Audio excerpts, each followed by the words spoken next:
Abra sua Bíblia no livro histórico do Antigo Testamento, 2 Reis, capítulo 7 de 2 Reis, capítulo 7 de 2 Reis, verso 29, ou melhor, verso 9. Vamos à ministração da palavra, 2 Reis 7. Vou ler apenas o verso 9 como coração da palavra. Diz assim: Então disseram uns aos outros: Não estamos fazendo o que é certo. Este dia é dia de boas novas, e nós nos calamos. Se esperamos até a luz da manhã, algum castigo nos sobrevirá. Vamos agora e anunciamos no palácio do rei. Amém. Quero destacar então a expressão: este dia é dia de boas novas. Ok, amados? Vamos ministrar então a palavra evangelística, não é? Nessa oportunidade, falar um pouquinho sobre as boas novas de salvação em Samaria. Eu repito, as boas novas de salvação em Samaria. Fique com a Bíblia aberta no texto, tá, querido? Samaria é a capital do Reino do Norte, ou Reino de Israel. Com a divisão, teve grandes prejuízos, tanto na área política, na área de governo, como na área da religião. E o profeta Elias e Eliseu, nesse caso aqui é o profeta Eliseu, eles então ministraram ao Reino do Norte, ao Reino de Israel. O Reino do Norte, um dos seus maiores problemas foi que eles entraram num processo de rebeldia, que nós podemos falar rebeldia acelerada, tá, queridos? Eles abraçaram a idolatria, e eles também caíram na apostasia. E tudo isso de uma forma muito rápida, muito acelerada. Algumas coisas que a gente pode identificar na nossa própria vida, quando a gente, por vezes, se afasta de Deus. A gente parece que, às vezes, deixa de ser crente numa velocidade muito rápida. É óbvio que tem situações que, quando alguém se afasta, principalmente da palavra, pregada no culto, não é? A pessoa, ela se afasta, às vezes, de maneira mais vagarosa. É lógico que é um afastamento. Mas, nos dois casos, bastante perigosos, mas o Reino do Norte, ele apostatou, a sua rebeldia, o seu distanciamento de Deus, o seu afastamento de Deus, foi de uma forma muito rápida. Tá? É assim, o crente hoje vivendo um padrão razoável de santidade. E quando você vai ver, logo uns pouquinhos depois, longe da palavra, pior do que o ímpio. Numa vida totalmente impura, lançada e jogada. No caso aqui do Reino do Norte, principalmente a idolatria, não é? E a apostasia. Apesar disso tudo, o Reino do Norte teve dois dos principais profetas do Antigo Testamento, Elias e Eliseu. Veja, apesar do afastamento do Reino do Norte, apesar de ter muitos profetas enganosos, mentirosos, falsos profetas, pregando dentro de Samaria, ela também viveu duas vozes que mostram, não é, o cuidado de Deus muitas das vezes, mesmo com aqueles que se afastam dele, se distanciam dele. Mas Deus, por vezes, né, levanta a voz perto de nós, para que nós, de alguma maneira, possamos ser lembrados a respeito do Deus verdadeiro. E Samaria viveu essa situação. Fez muitas alianças perigosas com nações estrangeiras. Também teve altos e baixos com seu vizinho mais próximo, que é a Síria, que é o contexto aqui do texto que lemos. A Síria, eu não disse a Síria, eu disse Síria. É exatamente o país ao norte, nesse caso do Reino do Norte, de Samaria, fazia divisa, então, não é, com Israel. E aqui, no texto, o que nós vamos ver é que Samaria, capital do Reino do Norte, não é? Onde Elias e Eliseu, no caso, trabalharam, ministraram, ela foi sitiada, foi cercada pelo inimigo, tá? E em razão disso, ela acabou vivendo, né? Aquilo que nós chamamos de um grande período de fastio ou de fome, tá? A ponto de existir até um dos casos mais sérios da Bíblia e que mostra a degradação de um povo, não só teologicamente, não só de apego teológico ao poder de Deus e à salvação que há nele, mas ao caráter de Deus, que aflige diretamente os nossos princípios mais elevados de ser humano. Sabe o que aconteceu lá?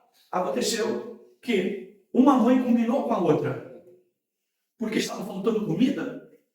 Uma combinou com a outra assim: eu vou matar meu filho, e nós então comemos a carne desse meu filho. E depois que passar o tempo, tá? Você mata o seu, e nós dois nos alimentaremos dessa carne, da carne do teu filho. Eu mato o meu, tu mata o teu, e a gente se alimenta dos nossos filhos. A realidade bíblica aqui não é muito séria, porque quem se afasta de Deus, ou rapidamente, acelerado, ou devagar, às vezes não abandona apenas princípio de fé teológica, ou seja, creio no único Deus, formado por 3 pessoas, Pai, Filho e Espírito Santo.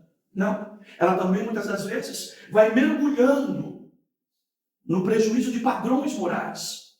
Os padrões morais das pessoas, elas vão sendo cada vez mais degenerados, caem em decadência. E a pessoa, muitas das vezes, não dá mais valor a si próprio, ao seu corpo, à sua vida, à sua família, às pessoas da sua família e às pessoas, inclusive, pela qual ela deveria proteger, que é o filho, acaba sendo objeto até de comércio, para a sobrevivência, né? Apenas a ideia do eu. Porque como mães, elas são combinadas o seguinte: eu vou me matar e meu filho come da minha carne. Não. Matar os filhos para comer da carne deles. Veja, uma inversão total de valores.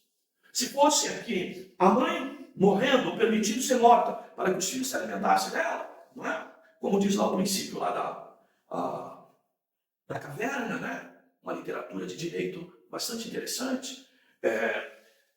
Não. Queriam elas sacrificar os filhos. E a primeira fez isso. Matou, ambas comeram daquela carne.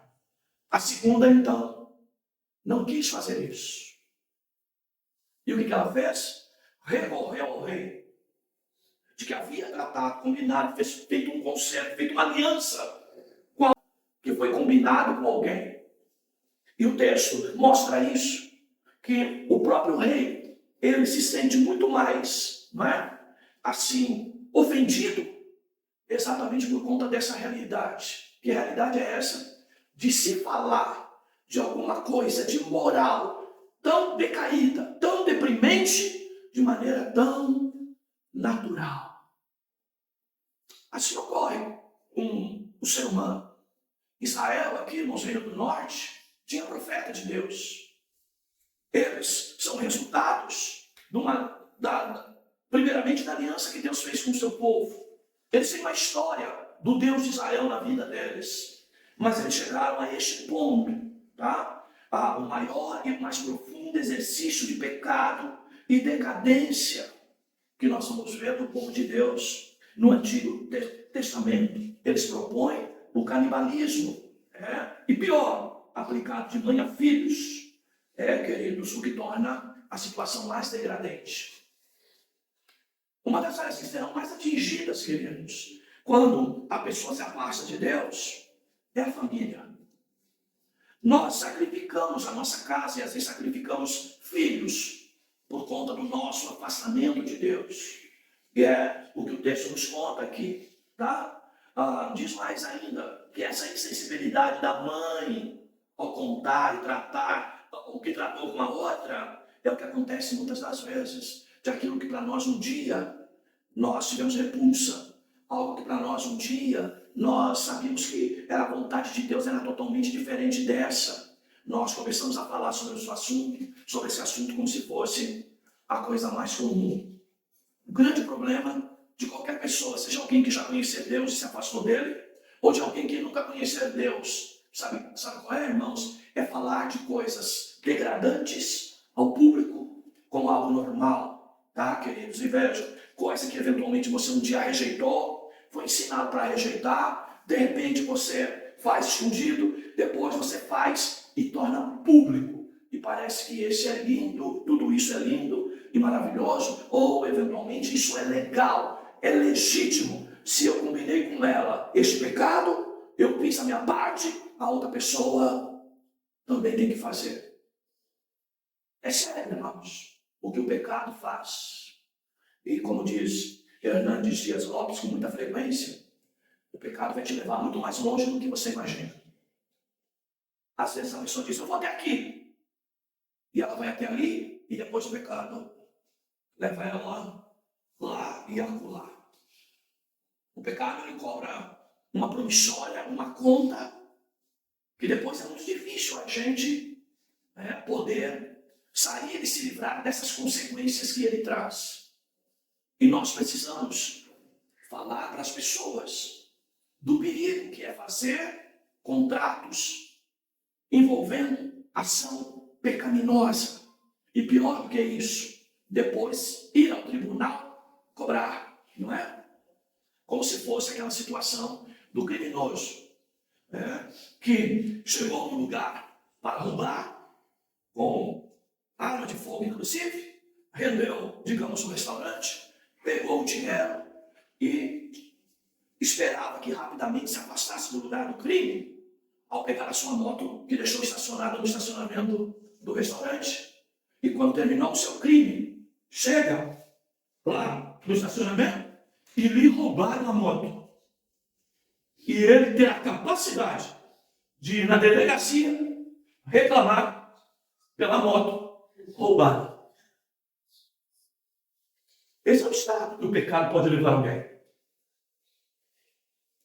É o estágio que o pecado pode levar alguém. E eu repito, pecado vai te levar mais longe. Vai te cobrar uma conta que você não pode pagar. Essa é a realidade do ser humano. A realidade da humanidade.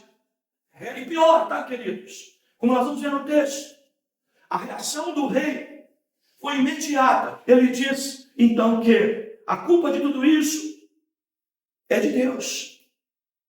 E sabe o que ele manda fazer no contexto de tudo isso? Ele manda ir atrás do profeta para dar fim ao homem de Deus. E a ideia do texto que quer nos passar é que, na verdade, ao matar o profeta, ou dar fim ao profeta, eles culpavam e a culpa seria do próprio Deus.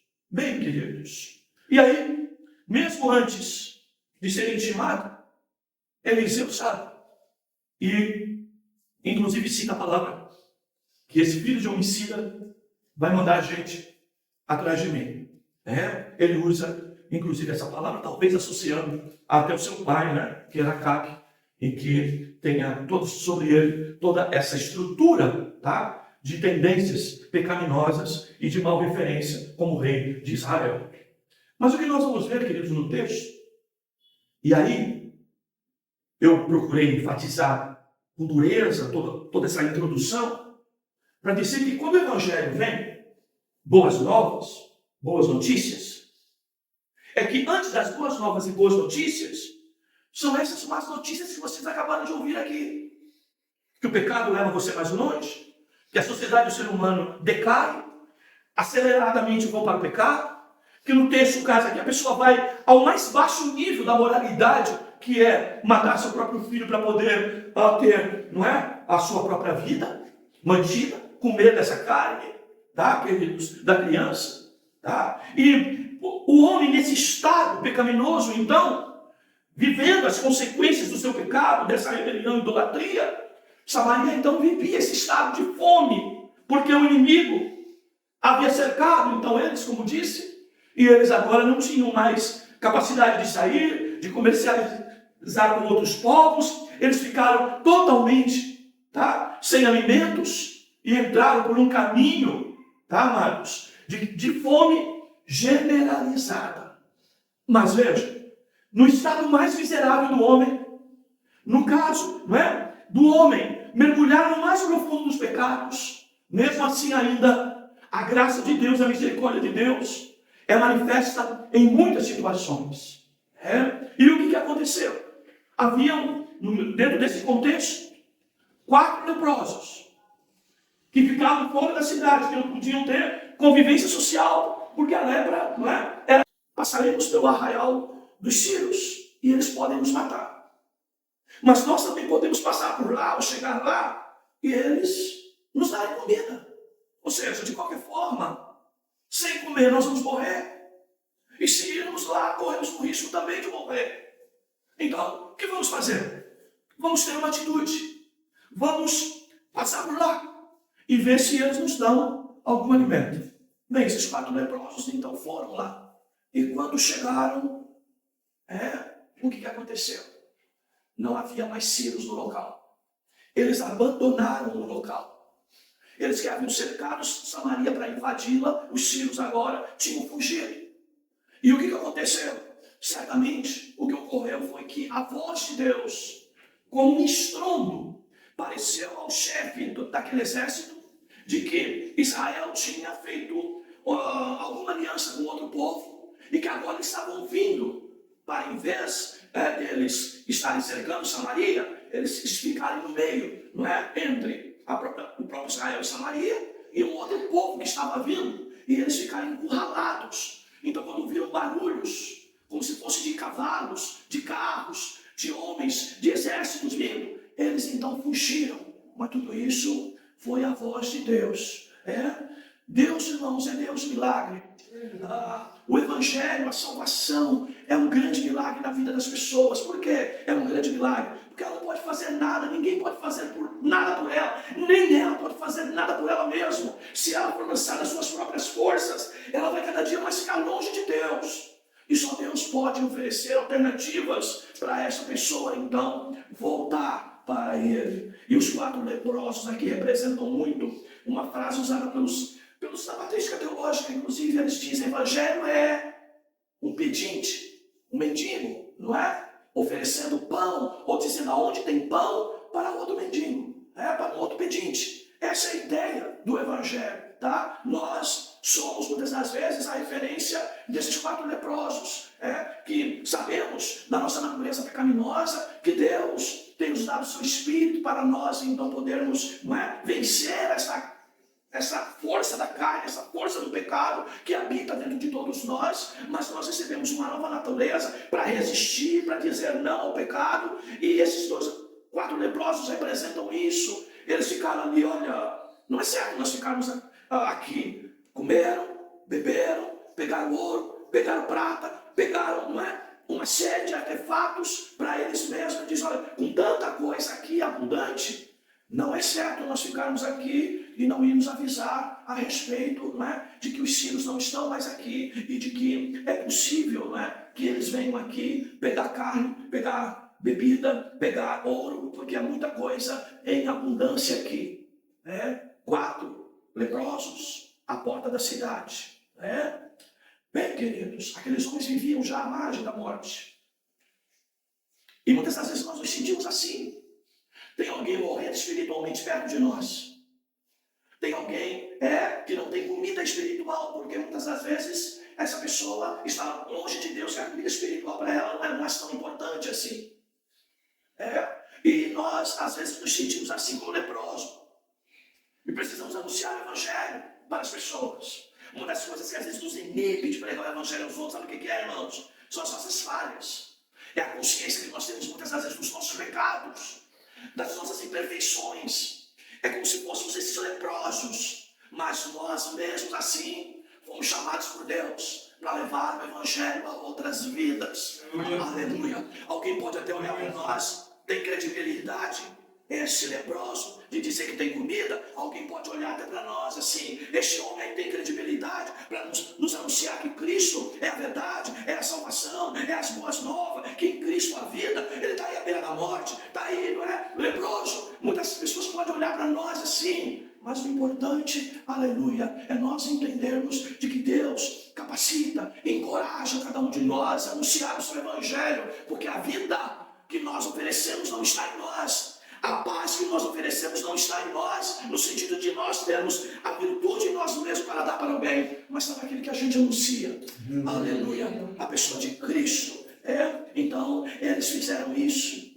Os filhos de surpresa, criaram essa realidade. E nós vamos ver, queridos, que aqueles homens são beneficiados por isso. E diante da possibilidade de morte, os leprosos dão de cara, de frente, com a possibilidade da vida, com a possibilidade da morte por falta de alimento. Eles de repente encontram a vida através do alimento. Sabe, queridos, a palavra de Deus é assim. Às vezes nós olhamos para alguém e essa pessoa está numa possibilidade de morte espiritual realmente. Tá? Mas no mesmo lugar em que Deus em que essa pessoa se encontra nessa situação, é nesse mesmo lugar que Deus usa as circunstâncias para revelar a vida que há nele, no poder que há nele. Veja, o inimigo se tirou, o inimigo queria destruir, mas foi exatamente lá, dos recursos do inimigo, que Deus então faz aqueles leprosos terem alimento, e terem alimento em abundância, para dar inclusive para outras vidas. Nós somos chamados para isso, queridos. De graça recebemos, de graça devemos dar. Erramos quando na casa de Deus temos pão, nos saciamos de todas as formas. Na casa de Deus há enriquecimento espiritual. Na casa de Deus, irmãos, nós voltamos a ter vida espiritual, junto à palavra, junto ao pão que é servido, amados? Na casa de Deus nós precisamos entender que Ele é poderoso também para alcançar outras vidas. Outras vidas precisam da palavra, outras vidas precisam do evangelho, e nós não podemos comer desse pão e ficar com ele só para nós.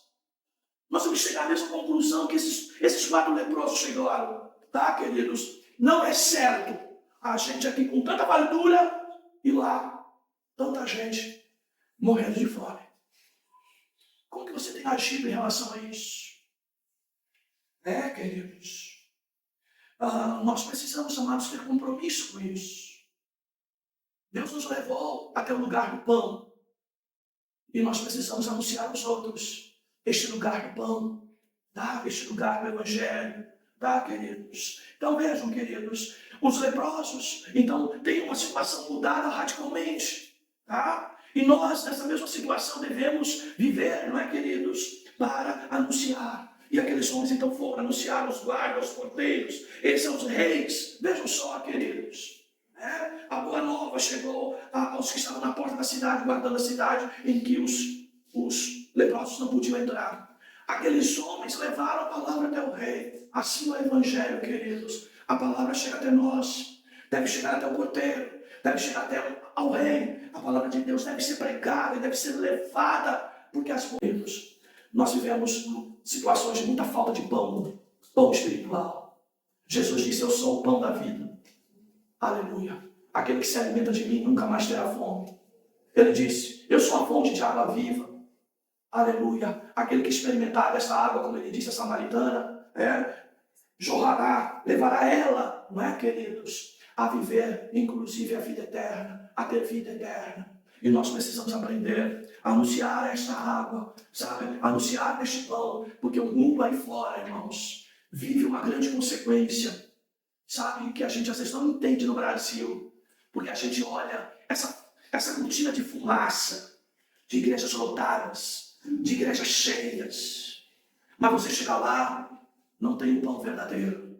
Eu ontem ainda postei uma mensagem do pastor Luiz Saião, sabe, queridos, que as pessoas estão totalmente entretidas nessa cortina de fumaça. Chega lá, não existe pão verdadeiro. Tudo que existe lá, irmãos, são coisas artificiais, são coisas que não podem dar vida eterna. E o mundo de hoje vive, irmãos, essa carência de palavra, a falta de palavra verdadeira, irmãos. ela é concreta. Mesmo num país como o nosso, onde nós vemos as lives aí das igrejas lotadas, os megatemplos, e em muitos casos, queridos, lá não tem pão. Lá tem um fast food muito mal feito, inclusive. Lá tem um sanduichinho que não pode alimentar a alma, não pode alimentar o espírito. Lá tem até o engano que eu gosto, no sentido, estou te dando Deus, mas na verdade, isso não é real, sabe? O pecado, a rebelião, a idolatria, a apostasia, a corrupção moral, não é? Que levaram todas essas pessoas em Israel a viver a fome, as consequências, tá, irmãos, do próprio pecado aqui em Israel é a fome, sabe, queridos? E às vezes a necessidade até de matar essa fome e não encontrar lugar, não encontrar o pão, sabe, amados? É duro, sabe, querido, quando nós encontramos pessoas no nosso caminho que um dia já se alimentaram tanto, já tiveram tanto prazer pelas coisas de Deus, mas hoje, ao ouvir a palavra não alimenta mais, não fala mais. E tantos que estão procurando aqui, ali, acolá a palavra e não encontram. Mas, queridos, Deus em sua soberania, Ele é capaz de intervir em situações para que o verdadeiro pão chegue àqueles que são dele. Mesmo no meio, irmãos, do pecado, das consequências do pecado, Deus é capaz de chegar lá e com a sua mão soberana, poderosa, arrancar vidas dessa situação e dessa realidade. Israel estava assim. Que situação? E mais, irmãos, às vezes o pão está nos lugares mais improváveis.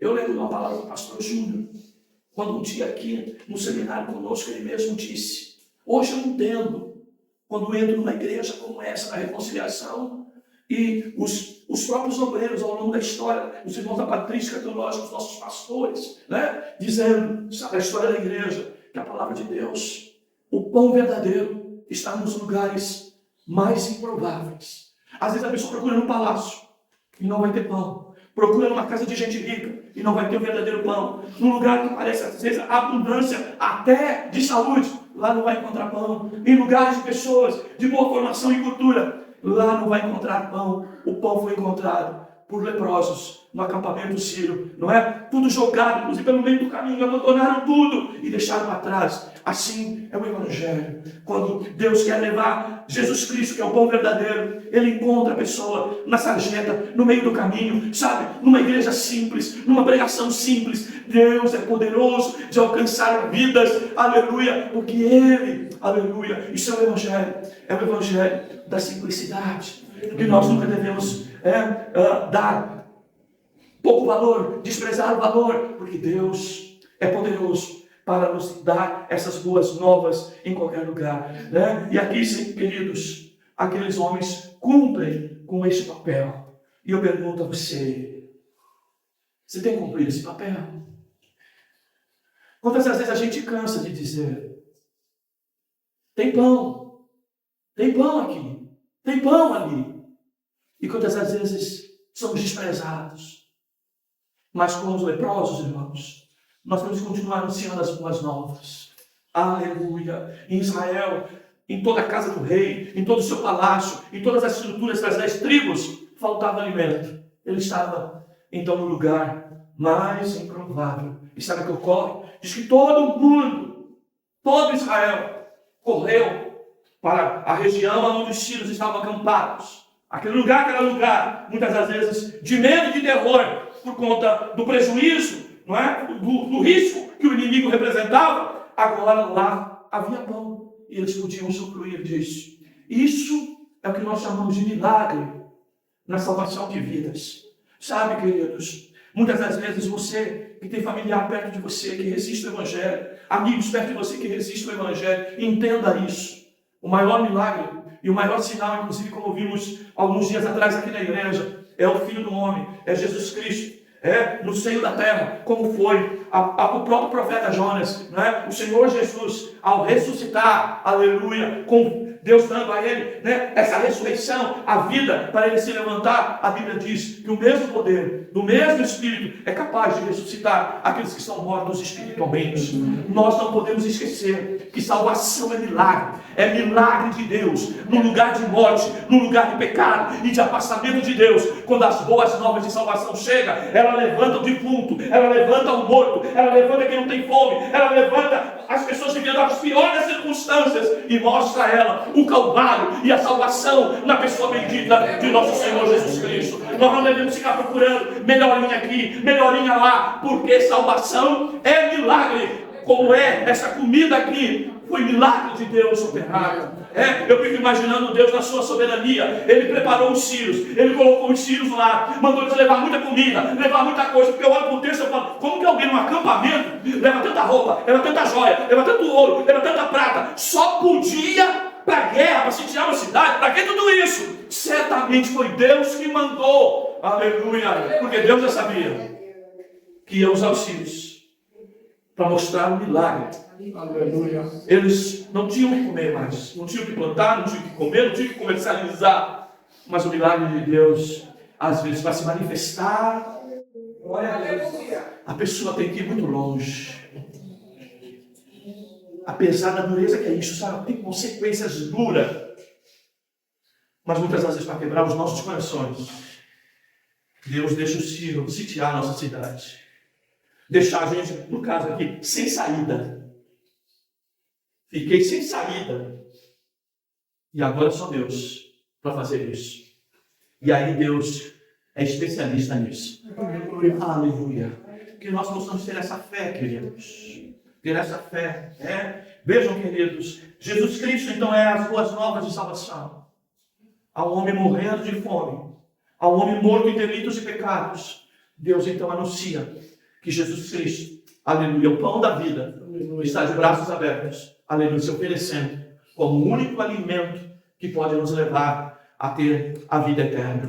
Aleluia. Isso é evangelho, sabe, queridos? Quando não há mais possibilidade, sabe? E às vezes Deus vai usar leprosos, pessoas que a gente não dá valor, e ela vai nos mostrar aonde está Jesus. Aonde está a sua palavra? Aonde está a cura para a nossa alma? Aonde está a cura para o buraco que está dentro do nosso peito? Mas o buraco só vai ser tapado totalmente se Cristo e o seu Espírito e o Espírito Santo ser colocado ali dentro. Aleluia. Aí vai dar sentimento de preenchimento, de totalidade, de satisfação. Só Jesus pode fazer isso. Aleluia. A pão. Sabe o que estava acontecendo, irmãos? Estavam negociando. Lá em Israel, estavam negociando aquilo que é usado até como uma espécie de fazer pólvora para armas, que na história bíblica vai contar que se fazia, né, das fezes de pomba. Tá? Você vai ver no texto. Tá? Eu não li o texto há muito tempo, tá, irmãos? Mas você vai ver que estava sendo comercializado como se fosse comida. Num preço muito alto. E as pessoas não tinham recurso nem para isso. E quando Deus opera esse milagre do pão que vem, né, desse sítio assírio, né, Sírio, melhor dizendo, o que nós vamos observar, queridos, é que o próprio preço das coisas despenca. Que agora todo mundo tinha comida, todo mundo tinha oferta, né? Então, bastante oferta, preço que cai, não é? Pouca oferta, preço que sobe, né? Princípio de economia. Então, queridos, aqui o que nós vemos é a salvação assim. Quando nós estamos, irmãos, perdidos, os valores das coisas mudam. Tem coisas que a gente não dá mais valor. Mas quando nós somos alcançados pelo Evangelho, irmãos, o verdadeiro valor das coisas ressurge, reaparece. Aleluia. Mas só quem pode operar isso é a pessoa bendita de nosso Senhor Jesus Cristo. Eu repito, irmãos, salvação é milagre. Pare de ficar olhando circunstâncias. Pare de ficar olhando que a pessoa não consegue. Ela não compreende, não tem capacidade, ela está dura, a pessoa não quer nada, é rebelde. Não fique olhando nada disso. Olhe para o teu Jesus na cruz. Aleluia. Aleluia. A palavra dele diz que quem vem a mim de maneira nenhuma eu lançarei fora. A palavra diz que naquele dia atrairei os que são meus até mim. Aleluia. O Senhor Jesus é poderoso para fazer isso. Sabe, na salvação de alguém, irmãos, há um grande milagre chamado novo nascimento. E isso só abre o Espírito. E isso, queridos, só a palavra e o Espírito de Deus pode produzir isso. Em Cristo há o verdadeiro pão para saciar a fome das pessoas. Aleluia. E Ele pode usar até leprosos para dizer aonde tem pão. Aleluia. E às vezes você se sente tão pequeno, tão incapaz, e você fala: minhas palavras não surgem efeito. Eu não tenho uma boa argumentação. Se eu conhecesse a Bíblia como pastor, talvez pregando a minha filha, o meu filho, o meu tio, minha tia, meu pai, minha mãe, eles já teriam sido salvos. Não fique pensando assim. É na tua simplicidade de leproso. Desculpe a expressão. Eu, na minha situação de leproso, mesmo de pecador, mesmo sabendo que eu preciso de Deus todo dia, eu tenho Ele para dar para alguém. Aleluia, para apresentar para alguém. E entenda, Deus é que faz este milagre. As boas novas de salvação surgem assim, no caos. Não há mais esperança. Está morto. Não há mais possibilidade. Endureceu demais. A pessoa é fria, é indiferente. É aí que aparece o milagre da salvação. Aleluia. Creia nisso, meus amados. Eu preciso argumentar, eu preciso conhecer a palavra, eu preciso explicar para as pessoas, mas o milagre quem faz é o nosso Deus.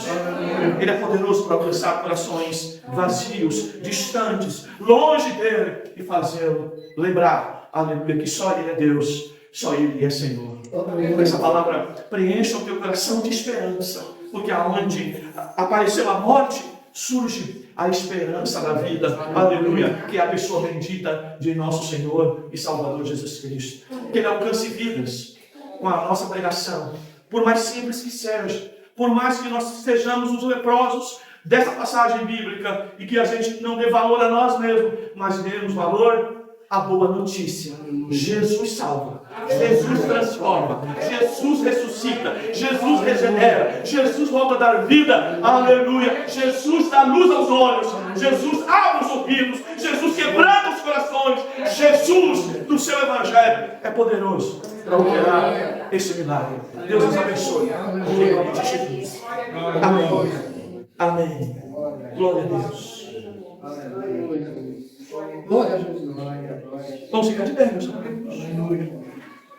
Há esperança, porque salvação é milagre. Aleluia. Não esqueça disso.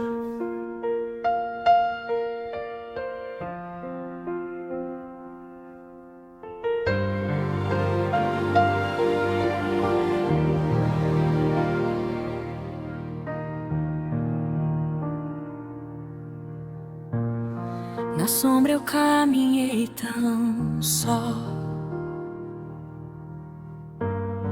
buscando um farol que não vinha, mas no silêncio ouvi teu amor, sussurrando que a dor findaria. És meu caminho, minha luz, o abrigo que me conduz quando a noite tenta me cegar. Tua mão me faz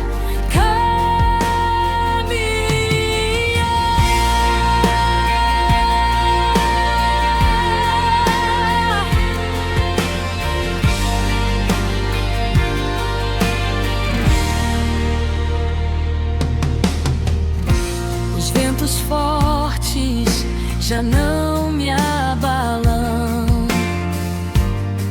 Tua paz é o chão que me sustenta. Mesmo em meio à tempestade,